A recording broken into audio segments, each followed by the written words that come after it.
Bonsoir et bienvenue sur Contes Féconds. Cette fois, on va parler d'un lieu et plus particulièrement d'une vieille maison dans laquelle a vécu Stéphanie. Moi, c'est Stéphanie, j'ai 38 ans, je suis mariée, j'ai 2 petits garçons, je suis aide-soignante intérimaire.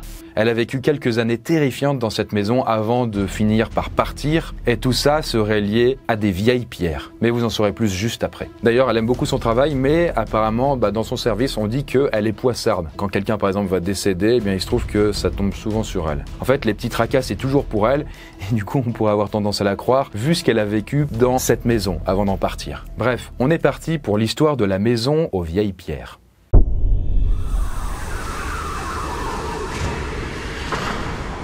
Bon, pour partir sur les bases et avoir un peu de contexte, il faut savoir en fait qu'elle a acheté une vieille ferme en 2009, dans le département de la Sarthe. Vous voyez, du coup, par rapport à la France, du coup, c'est juste là. On est arrivé dans cette propriété-là sur les coups de l'automne. La propriété elle-même date de 1723 pour les premières marques qu'on a trouvées dans les cadastres. La maison elle-même datait de 1898. Donc voilà, elle a plus de 100 ans. Et sur le terrain, il resterait d'ailleurs des ruines de 2 vieilles maisons et de maisons troglodytes, c'est-à-dire du coup des trucs construits dans une grotte. Bref, Stéphanie et son copain se disent « let's go » et ils l'achètent et ils finissent par emménager à l'automne. Mais c'est quand même une propriété avec un gros background, c'est-à-dire qu'on prétend qu'il y aurait un trésor dessus. Et justement, elle le savait quand elle a acheté la maison. Sur le lieu, il y aurait déjà beaucoup d'eau, mais aussi des rivières souterraines et aussi un puits. La maison était construite sur de l'eau. Et on était tout au fond d'une vallée. Bon, du coup, quand même, quand ils ont acheté la maison, ils ont aussi acquis plusieurs hectares de terrain, donc c'est quand même très très grand tout ça, mais ils sont pas non plus perdus dans la pampa, c'est-à-dire que, voilà, il y a quand même des voisins autour. Et Stéphanie et son copain, lorsqu'ils emménagent, amènent aussi leurs animaux domestiques. Chats, chiens, cochons et compagnie. Ah non, peut-être j'exagère, mais voilà, vous avez l'idée. Et puis voilà, les premiers temps, tout se passe bien, ils font les premiers aménagements, du coup ils font des travaux sur le bazar, mais ça reste très superficiel tout ça. C'est-à-dire qu'ils vont pas démolir les trucs déjà en place. Et vous verrez que ça a son importance. On a commencé à faire des travaux parce qu'il y avait quand même beaucoup de choses à retaper, et les anciens du coin m'ont dit « fais attention, ta maison elle est vieille, ne casse rien sans lui demander l'autorisation, c'est que de la vieille pierre. » Et elles veulent dire par là que les vieilles pierres sont chargées d'histoire. Et il faut demander à la maison si elle est OK pour les travaux. Bon voilà, Stéphanie trouve ça très mignon, mais comme elle est terre à terre, elle ignore ses recommandations et elle démarre les vrais travaux. Mais d'ailleurs, au début, tout se passe bien. Et puis, par un bel après-midi de printemps, alors qu'on est le week-end, eh bien, il fait grand soleil. La maison est très lumineuse et bien éclairée, et Stéphanie est alors seule, installée au salon et en train de lire avec son chat, avec la télé qui est allumée dans le fond et qui diffuse du bruit, quoi. Puis voilà, le temps passe et au bout d'un moment, l'ambiance finit par s'assombrir. Donc on ne sait pas ce qui se passe exactement, est-ce que c'est des nuages ou pas. En tout cas, le chat finit par regarder derrière et par feuler. Il y avait un mur blanc derrière moi. Il y avait un espace entre le canapé et ce mur où on pouvait circuler. Et le chat regarde derrière moi, se met à feuler, à hérisser le poil, mais un chat de film d'horreur. Voilà, mon chat m'a fait peur. Et à regarder bien derrière mon épaule, le mur derrière moi. Là, Stéphanie est effrayée parce que son chat n'a jamais fait ça. Et elle sait très bien qu'il n'y a personne dans la maison. Bon, là, elle se demande s'il y a quelque chose derrière elle. Et elle se retourne, mais elle ne voit rien du tout. Là, la température se met à chuter subitement et Stéphanie ne perçoit plus de lumière, plus de soleil. Elle suppose qu'il y a un orage qui peut-être est en train de se préparer. Et pourtant, quand elle regarde par la fenêtre, il fait toujours aussi beau à l'extérieur, quoi. D'ailleurs, la télé, elle, est toujours allumée, mais le son baisse tout seul. La télé, en fait, le son s'est baissé. Pas comme si on baissait le son, mais comme si elle était dans une autre pièce. Comme si j'entendais la télé à travers un mur.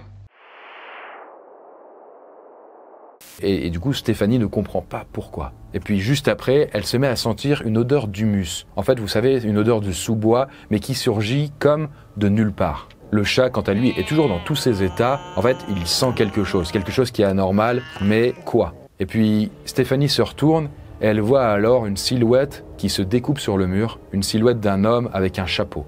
Et en fait, moi qui suis un petit peu d'origine bretonne, la silhouette m'a fait penser aux descriptions à l'Ankou.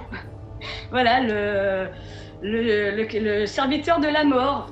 Et puis en claquant des doigts, donc ça a duré quand même plusieurs dizaines de secondes, suffisamment pour que j'ai le temps d'analyser tout ce qui se passait sans le comprendre. Et ça s'est arrêté d'un coup. Là, bon, bah, du coup, elle regarde quand même par la fenêtre parce qu'elle se dit que c'est forcément une personne qui doit être devant la fenêtre et qui a dû causer l'ombre chinoise, en fait, qui se forme sur le mur. Mais du coup, il n'y a personne dehors pour autant. Et en fait, ce phénomène a quand même duré assez longtemps, hein, plusieurs longues secondes, qui fait que du coup, Stéphanie a vraiment eu l'occasion de la voir et que c'était pas juste un truc fugace, vous voyez. Et puis, après un moment, plus rien. Tout revient, en fait, à la normale. Et d'ailleurs, même le chat se recouche à côté d'elle comme si de rien n'était. Là, Stéphanie est totalement, on peut dire, sur le cul. En fait, elle comprend pas ce qui s'est passé. J'avais l'impression d'être passée dans un monde parallèle, une bulle. Quelque chose avait traversé la maison et était parti. Finalement, la journée reprend et le quotidien se passe de nouveau comme d'habitude. Et puis, quelques semaines plus tard, un soir, un nouvel événement se produit alors que toute la maison est endormie. Là, Stéphanie est dans sa chambre avec son compagnon et un bruit d'eau la réveille. Mais comme le bruit ne part pas, ils finissent par se lever pour aller dans la cuisine et pour voir d'où provient justement ce bruit étrange, on va dire. Le temps qu'on se réveille, plus de son. On se lève, il y avait des éclaboussures partout. Voilà, comme si l'eau avait coulé très fort, comme si je venais de faire la vaisselle. Il y en avait un petit peu par terre, il y en avait sur les côtés. Seulement moi, je suis un petit peu maniaque quand je fais ma vaisselle le soir. Je passe un petit coup d'éponge, voilà, je sèche mon évier, je nettoie mon évier. Donc c'est censé être nickel comme tous les jours. Et là, ce n'est clairement pas le cas. Et puis cela se répète en fait plusieurs fois. Mais elle n'a pas d'explication. Et ils finissent d'ailleurs aussi à en parler à leurs amis. Et d'ailleurs, ils constatent en fait que ça suit une sorte de cycle régulier. En fait, pendant un mois, tout est tranquille. Et puis pendant une semaine, ils sont réveillés la nuit à cause d'un bruit d'eau et il y a de la flotte partout dans la cuisine. Puis au bout d'un moment, en fait, le compagnon Stéphanie passe en équipe de nuit. Ce qui fait que elle va rester seule la nuit, donc du coup. Et d'ailleurs, elle reste toujours seule avec son chat. Mon chat était littéralement pris en otage. Elle dormait avec moi, elle n'avait pas le droit de bouger. Parce qu'elle voyait des choses. C'est vrai que des fois, elle avait des comportements, pas des quarts d'heure de folie comme un chat qui bouge dans tous les sens et qui joue. Non. Elle se défendait contre quelque chose. Voilà, je veux dire, il y avait quelque chose qui se baladait dans cette maison de temps en temps. Les animaux, eux, le voyaient. Et d'ailleurs, son lapin, puisque comme je vous ai dit, elle a pas mal d'animaux, de son côté, il veut fuir sa cage. Et petit à petit, les différents animaux qu'elle possède se mettent à tomber malades. Et en fait, on n'avait pas écouté les anciens, on avait cassé des murs. Et plus on cassait des murs, plus on cassait cette vieille pierre qui était certainement imprégnée de son histoire, et moins ça allait. Plus les animaux dépérissaient, donc en fait on a eu, tous les animaux qui étaient dans cette maison sont morts. Voilà, c'est aussi simple que ça. Voilà, c'était plus un terrain qu'on avait, c'était un cimetière. Ils étaient tous enterrés dans les pâturages. Et c'est ainsi qu'au bout de plusieurs mois, on a 3 chats, un lapin et plusieurs animaux qui sont morts sur la propriété. Sachant que les chats, qui de base peuvent vivre 15-20 ans normalement, là avaient tous moins de 10 ans quand ils sont morts. Et puis au bout d'un moment, Stéphanie finit toute seule, c'est-à-dire qu'il n'y a plus d'animaux de compagnie autour d'elle. Et elle décide d'adopter un chien pour pallier à sa solitude, on va dire. Mais les phénomènes avec l'eau et les éviers continuent. Et donc, certaines nuits, dans son demi-sommeil, elle entend les bruits d'eau et ça la réveille. Les bruits alors se mettent à cesser et quand elle descend, elle constate que du coup, tout est un peu éclaboussé dans la cuisine.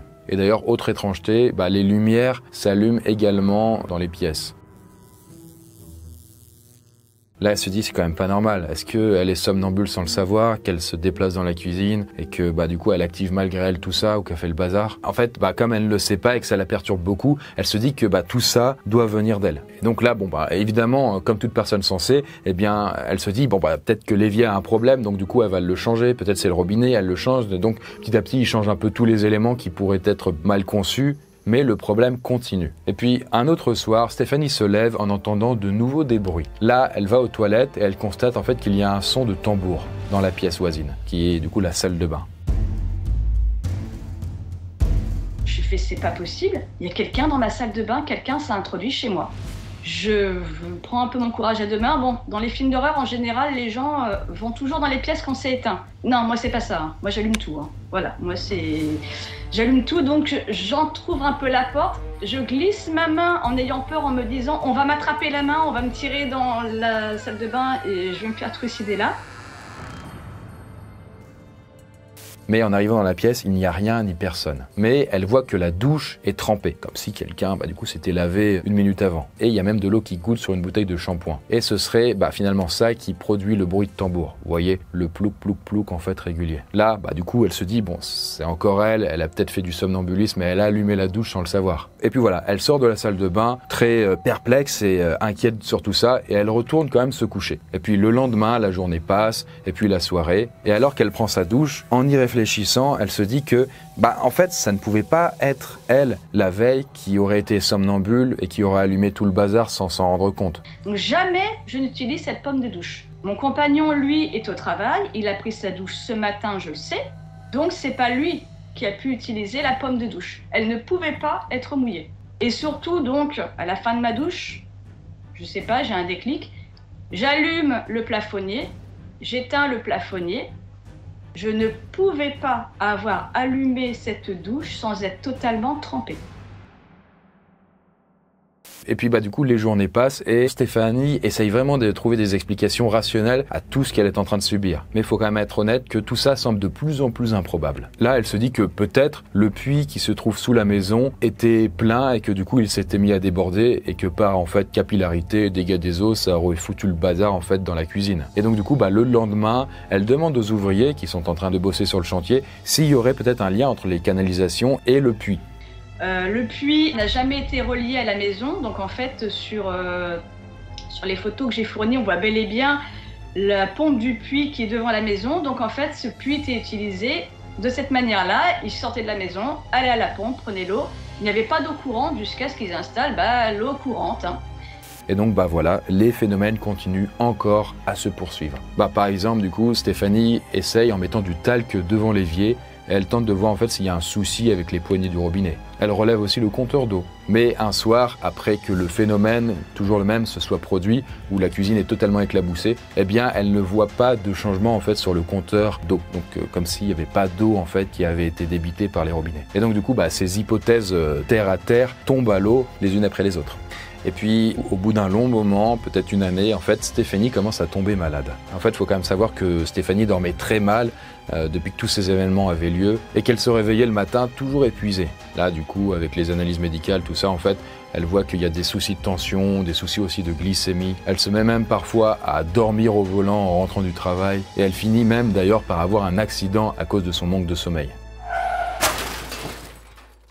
Et d'ailleurs, en fait, pour vous dire à quel point c'était problématique, c'est que en sortant du boulot, elle allait chez un ami dormir avant de rentrer chez elle, pour vraiment avoir un sommeil quand même plus réparateur. Parce que du coup, c'est ça qui est étonnant, mais chez son ami, elle arrivait à bien dormir. Là, du coup, quand même, les choses vont quand même mal, et donc elle décide d'en parler à son compagnon. Mais, du coup, elle fait face à une impasse. Donc j'ai dit à mon compagnon de l'époque, je veux partir. Il faut qu'on parte. C'est une question de survie, il faut que je parte. Mais on avait acheté la maison, on avait un crédit sur le dos, on l'avait entièrement rénové. Et bon, lui ne se voyait pas partir, parce que lui ne voyait pas où était le problème. Pour lui, le problème, moi, quoi. T'es malade. T'es malade, t'es fatigué, voilà, c'est rien, ça va passer. Et ça passait pas. Ça a duré des mois. Et lui, justement, il lui dit de ne pas en parler. Et donc, du coup, Stéphanie ne cause de ses mésaventures qu'à des personnes âgées, celles dont elle s'occupe à son boulot. Parce que les personnes âgées lui disent qu'il faut nettoyer la maison parce que apparemment l'eau attire des mauvaises choses. Et puis voilà, du coup la vie continue et les mois passent. Et justement, petit à petit en fait, en faisant le point sur sa santé, Stéphanie se rend compte qu'elle a des carences de partout. Elle a des difficultés par exemple à se reposer et malgré le fait qu'elle mange, elle perd du poids. Et puis les maladies s'accumulent dans son organisme et s'enchaînent. Bref, elle n'arrive pas à aller bien et du coup elle a besoin en fait de remonter la pente. Et donc au bout d'un moment elle se rend vraiment compte que la seule solution c'est de partir, quitter cette maison, de la vendre en fait et de se casser. Mais le fait de l'avoir achetée, de s'être endettée, d'avoir un crédit l'empêche justement de tourner la page, on va dire. Et puis, du coup, au bout de 2-3 ans à habiter dans cette maison, les problèmes s'accumulant, matériels et aussi avec son copain, elle finit en fait par se séparer de lui, du coup de rompre, on va dire. On a fini par se séparer. Et là, ce jour-là, je crois que j'ai été la fille la plus contente du monde de se faire plaquer, parce qu'en fait, j'ai même rien pris.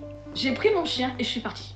et elle va vivre chez son meilleur ami pendant quelques temps. Et puis, au bout de 1 ou 2 mois, après être partie de cette maison, sa santé se remet à remonter et à redevenir normale. Et au moment où elle se sépare avec son copain, eh bien du coup, ils en profitent pour mettre en vente la maison. Parce que du coup, lui, il n'allait pas habiter tout seul là-dedans, dans ce grand domaine. Mais juste avant de totalement être séparé du terrain et de le vendre, eh bien Stéphanie en profite pour aller chercher le trésor avec son meilleur ami qui pourrait se trouver en fait là où elle habitait. Si vous vous souvenez, je vous en avais parlé au début qu'il y avait des légendes par rapport à ça. Donc on va chercher le trésor, donc on passe le détecteur un peu partout, voilà, les dépendances, donc la propriété était assez grande, hein. On ne trouve pas de trésor. Par contre, le long d'un mur de la grange, ça sonne, on dit tiens, on a trouvé le trésor, il est le long du mur, en plein milieu du mur. On creusouille un petit peu, on arrive à enlever quelques-unes des dalles qui étaient sur le sol.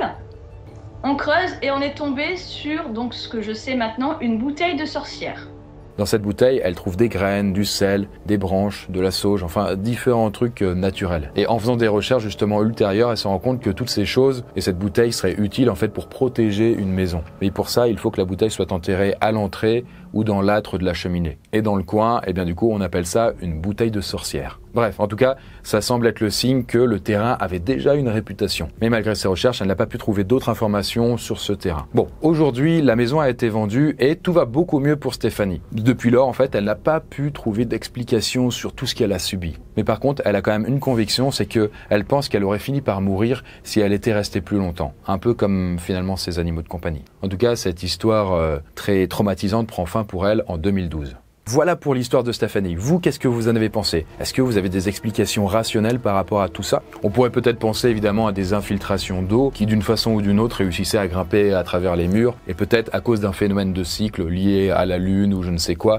du coup produire ces effets un peu étranges en fait sur la maison. Peut-être qu'il y avait des moisissures microscopiques qui étaient incapables d'être vues à l'œil nu et qui produisaient en fait des dégâts sur la santé et tuaient petit à petit les animaux et du coup Stéphanie aussi. Ou alors évidemment peut-être que la maison était vraiment hantée, ou peut-être qu'en tout cas elle avait une énergie en fait en elle très négative, quelque chose de lourd en fait. En tout cas moi ça me fait penser à un truc, c'est que à travers les domaines en fait de l'ésotérisme et ce genre de choses, il me semble que les guérisseurs et autres parlent du fait que la planète Terre du coup serait quadrillée en fait par des courants d'énergie, et là où les courants se rejoignent, ça formerait des nœuds qu'on appelle des nœuds telluriques et sur lesquels seraient construits pas mal de monuments historiques comme des églises et autres. Voilà, moi ça me fait penser à ça. Peut-être que du coup elle était sur un nœud, peut-être que du coup à cause de l'eau qui circule, ça faisait du coup s'évaporer l'énergie des gens, des occupants. Voilà, je sais pas. Si vous avez des hypothèses qui vont dans ce sens, n'hésitez pas à en parler. Sur ce, eh bien n'hésitez pas à checker toutes les autres vidéos qu'on a fait sur la chaîne. Et moi je vous dis bonne nuit.